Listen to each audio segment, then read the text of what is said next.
Bonjour à tous et bienvenue. Aujourd'hui, nous allons étudier un portrait féminin vu de trois quarts. Dans un premier temps, nous allons commencer par dessiner les volumes d'ensemble. Le volume de la tête, qui est un ovale, ainsi que le cou, qui sera un cylindre, et on esquissera un peu la masse du torse. Alors, sur la masse de la tête dessinée, nous allons déterminer la partie qui se trouve à droite, la partie de côté qui est dans l'ombre. Pour l'instant, on ne parlera pas des ombres, mais simplement on prend des repères pour voir les proportions de la face par rapport à la partie côté. Et nous regarderons, nous rendre compte que cette partie est à moitié. Sur la partie face, nous allons tracer la ligne de symétrie qui passe par le milieu du visage.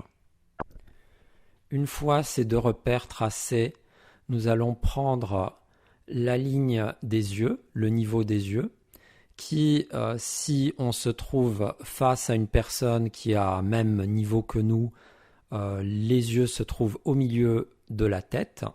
Mais vu qu'on est sur une position qui est un peu plongeante, nous aurons les yeux qui ne seront pas au milieu de la tête, mais leur position sera légèrement plus basse. Alors pour se rendre compte d'où il se trouve cette ligne, à gauche, en haut à gauche, j'ai dessiné une boîte dans laquelle j'ai inscrit le volume de la tête et vous pouvez voir que la ligne des yeux donc est la moitié se trouve sur la moitié du visage, donc sur la moitié de la face qui se trouve à gauche. Mais comme vous voyez, on voit le dessus de la tête puisque nous nous trouvons un peu au-dessus du personnage. Donc cette ligne du milieu, par conséquent, cette ligne non du milieu, mais cette ligne des yeux, par conséquent, se trouvera plus bas que le milieu de la tête. Une fois tracée, la ligne des yeux ainsi que la ligne du milieu du visage, nous allons prendre des repères, des proportions pour déterminer où se trouve le nez, la longueur du nez, la distance entre le nez et la bouche, la distance entre la bouche et le menton. Alors pour vérifier ces proportions, vous pouvez le faire avec la main tendue et le crayon ou bien utiliser un fil à plomb pour voir où sont alignées les verticales et comment sont alignées les horizontales et leurs distances les unes par rapport aux autres. Dans la construction du portrait, cette ligne du milieu est très importante puisque c'est l'axe de symétrie et nous avons d'une part et de l'autre de cet axe les éléments qui vont venir se placer. Donc par exemple la pommette, si on parle de la pommette, on l'a du côté droit, du côté gauche, l'œil pareil. Au niveau des narines, ce sera la même chose. Au niveau des commissures des lèvres, de la même façon, on aura de part et d'autre ces commissures, de part et d'autre de cette ligne du milieu. Alors, comme vous pouvez le constater, la ligne des yeux, la ligne des sourcils, la ligne de la bouche, la ligne du menton, toutes ces lignes sont parallèles. Alors, déterminer les proportions entre les distances entre ces différentes lignes, ça va jouer sur la ressemblance. La ressemblance est due aux proportions justes que vous prenez. Donc, plus les proportions sont justes, plus vous passerez du temps à prendre les proportions et plus votre personnage sera ressemblant. On constate lorsqu'on dessine les volumes que les yeux ce sont des sphères qui rentrent dans ces orbites. On se rend compte du volume du nez avec ses facettes. Et ce schéma, bien évidemment, c'est un schéma qui vous permet de visualiser plutôt le volume. C'est moins une figure de style au niveau du dessin, mais c'est plus un schéma qui vous indique comment sont orientées les facettes. Et par déduction, nous verrons aussi comment elles sont éclairées puisque elles ont leur position dans l'espace et leur position par rapport à la lumière qui vient en haut à gauche. Alors dans le registre des volumes, nous avons les cheveux. Les cheveux qu'il faut comprendre comme une masse en volume. Donc la maille ainsi dessinée vous montre quelle est la configuration des cheveux, quel est leur volume, où sont les différentes facettes, et vous comprendrez davantage pourquoi les cheveux sont éclairés à certaines zones et à d'autres, pourquoi vient l'ombre. Grâce à ce facettage, vous pouvez décomposer la lumière sur le personnage sans même avoir besoin d'un modèle quelconque, puisque la décomposition de la lumière se fera de façon logique sur les volumes. J'ai expressément dessiné des lignes de coupe pour que vous puissiez voir plus exactement comment est dénivelé le volume, comment il ondule. Toutes ces lignes, bien évidemment, ne sont pas nécessaires pour faire un dessin, mais elles nous permettent de mieux nous rendre compte du volume de sa configuration.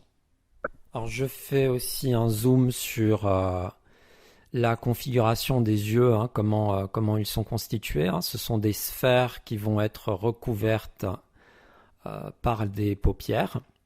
Et vous voyez ici plus précisément le volume de la paupière avec son épaisseur, l'épaisseur de la paupière.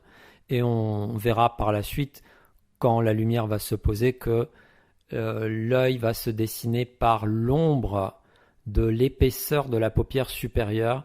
Et vous voyez légèrement aussi sur la photo, bien que sur la photo les paupières soient beaucoup plus ouvertes et on voit moins cet aspect. C'est pour ça d'ailleurs que j'ai un peu plus fermé les paupières pour qu'on les voit davantage sur le modèle et pour que vous puissiez comprendre ce mécanisme et comprendre que la lumière va se déposer sur le dessus des paupières supérieures ainsi que sur l'épaisseur de la paupière inférieure. Concernant l'ombrage des volumes, je vous propose de vous référer à ma vidéo qui s'appelle Les bases du dessin, la première partie, où vous verrez plus exactement comment chaque volume géométrique est ombré, comment l'ombre est constituée avec sa partie plus foncée au début et elle va en se dégradant et vous verrez ce phénomène.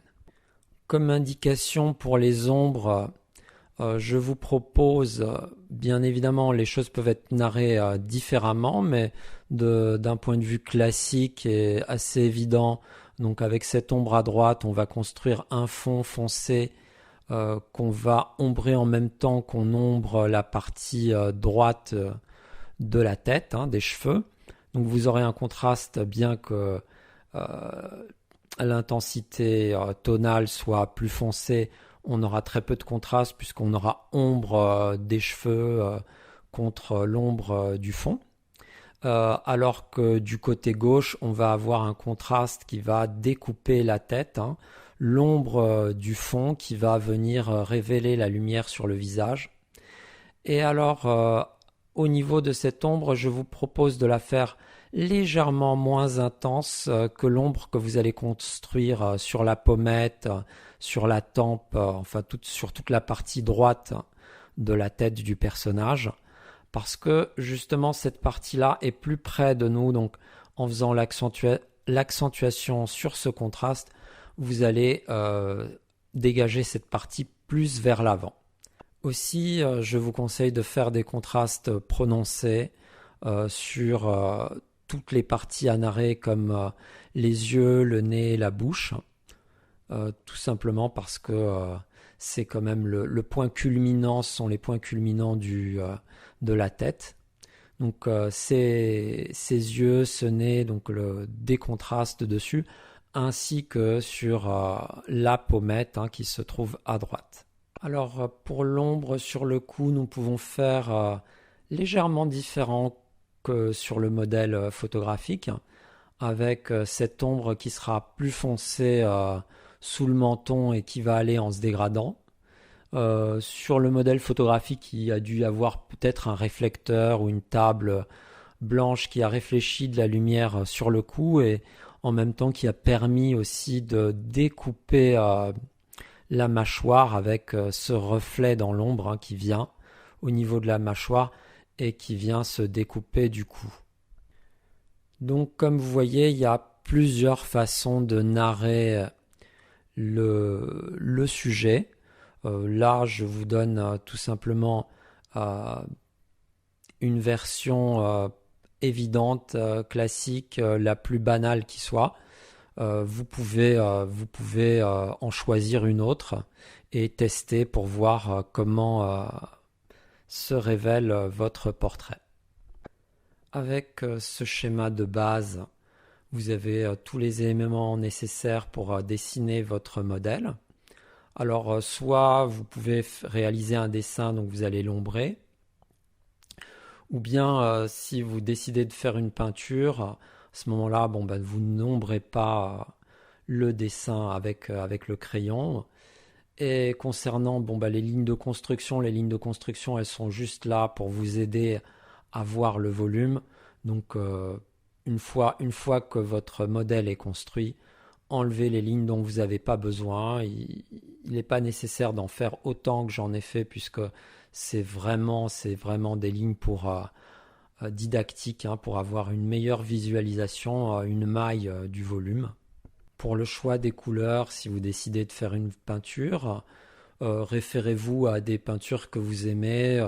Moi, je peux vous conseiller, par exemple, John William Waterhouse, où les couleurs sont très sympathiques, surtout zoomer sur ces tableaux pour voir les chauds-froids miroités. Degas, si vous voulez, comme peinture.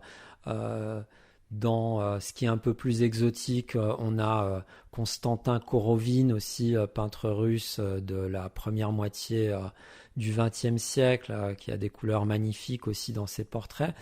Voilà, donc au niveau des couleurs, référez-vous à un tableau pour, si vous voulez vous inspirer autrement, créer vos propres couleurs en suivant ce qu'on dit et les méthodes que l'on connaît, c'est-à-dire plus chaud vers la lumière et plus froid dans l'ombre.